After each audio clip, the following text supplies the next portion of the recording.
YG spent 7 years making people wait for BLACKPINK's little sisters. They even went as far as being the only big company to not debut a fourth-generation group. But BABYMONSTER still debuted feeling confused. I know these girls are obviously successful, so save the YouTube view screenshots. My point is that YG knows how to build hype for its groups, but they don't know how to follow up. And I think this is a problem YG has had for years. They're incredible at making a trainee lineup feel famous before it even exists. Following it up is where they lose people. Look at how BABYMONSTER was introduced. YG hadn't debuted a girl group since BLACKPINK in 2016, so by the time BABYMONSTER appeared, people had been waiting for roughly 7 years. These girls already had the BLACKPINK sister group label before the public even knew what their music sounded like. Then YG gave them a reality show called The Last Evaluation, and we got to watch these girls train and perform for months. Then close to the end of the longest survival show ever, they announced that BABYMONSTER was supposed to have 5 members, and oh my god, people lost their minds. I mean, that was technically the whole point. They wanted fans to start fighting because YG had already spent months making everyone care about all 7. Then he came back and announced that everybody would debut because they heard our concerns. I'm so tired of being rage-baited by K-pop companies, but unfortunately it worked. The girls had millions of YouTube subscribers before they even dropped their first song. That's how YG made the lineup itself feel like a huge event. So how did we go from all of that to Batter Up? Their debut was originally supposed to happen in September, but it got pushed back to November because they said they needed more time to select the title track. And I'm over here sitting like, what do you mean you need more time to select the title track? Shouldn't this have been planned months in advance? Like, this is all starting off very messy. Then right after they figured out their issues, right before the release, Ahyeon goes on hiatus for her health. So since YG had wasted a nice part of their reality show hype trying to figure out the title track, I guess they thought that, hey, we can't waste another month or two waiting for a member to come back. So the 6 members released Batter Up on the 27th of November, and YG didn't even send them to music shows. Really think about this. We had just watched an entire program built around how talented these girls were, and their first real release gave us no live stage where they could prove it. A couple of months later, we got stuck in the middle before Ahyeon finally returned and YG suddenly dropped SHEESH and started calling it their official debut. A company debuting you twice should already tell you that they don't fully know what they're doing. And I know Batter Up did huge YouTube numbers. BABYMONSTER had a gigantic built-in fandom, and YG music videos are events on their own.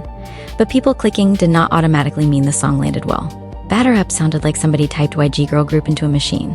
Like the vibe and attitude was there. You could hear pieces of older YG groups all over it. But I still couldn't tell you what BABYMONSTER's identity was supposed to be after listening to it. Then SHEESH came out and had the same issue. The song gave them more to perform, and I do think it was stronger, but it still leaned on the usual YG formula so heavily that the girls felt younger than the concept they were being forced to sell. What actually changed the conversation around SHEESH was the girls performing it live. Once people saw that the mics were on, their live stages went viral, which caused the song to climb on Korean charts weeks after release. Think about how backwards that is. YG spent the entire pre-debut period telling us these girls were absolute monsters in the industry, then chose music that needed the members to rescue it after release.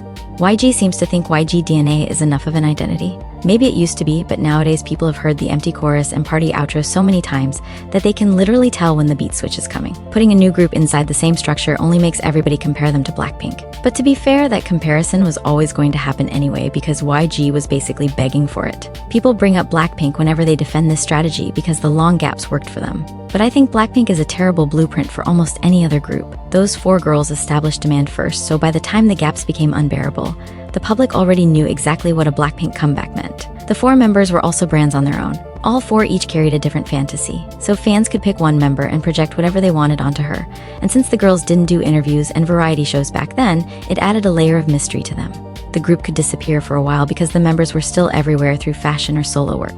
BABYMONSTER didn't have that set up yet. They needed regular music and more chances for the public to know them outside of being talented trainees. You can't use scarcity to deepen demand before the demand has fully formed. YG keeps trying to skip that part. BIGBANG could also survive long gaps because the members had a creative footprint in the music. G-Dragon's writing and production were central to what BIGBANG sounded like. By the later years, they had already built an insane track record. People waited because they believed the next song would sound like something only BIGBANG could make. That's very different from giving a rookie group music that's been sitting in the company vault for years. And you can see the same problem when you look at Winner and iKON. YG introduced both teams through the survival show called Who Is Next. Team A won and became winner. Team B lost, then had to go through another survival program called Mix and Match before they turned into iKON. YG made people watch these boys compete for their careers twice, because they know how to create emotional investment before their groups come out. But the actual management afterward was much shakier. Think of the biggest songs by these 2 groups.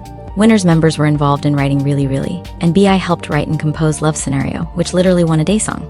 So the biggest songs people use to defend YG's record are actually songs made by the artists themselves. That's the problem. YG treats anticipation like company loyalty. They think that the initial hype comes from people liking the YG sound and the YG style instead of from what it actually is, which is people liking the members and the groups. It worked with BLACKPINK because the songs established a very clear brand early, and the members became famous enough to keep the group alive during every gap. It worked with BIGBANG because the music felt tied to the members themselves.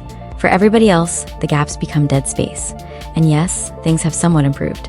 BABYMONSTER release schedule has picked up. In 2026, they released the Choom mini album in May and followed it with Sugar Honey Iced Tea in June.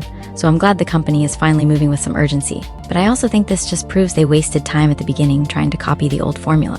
BABYMONSTER are already huge. They tour well and their videos pull numbers most groups would kill for.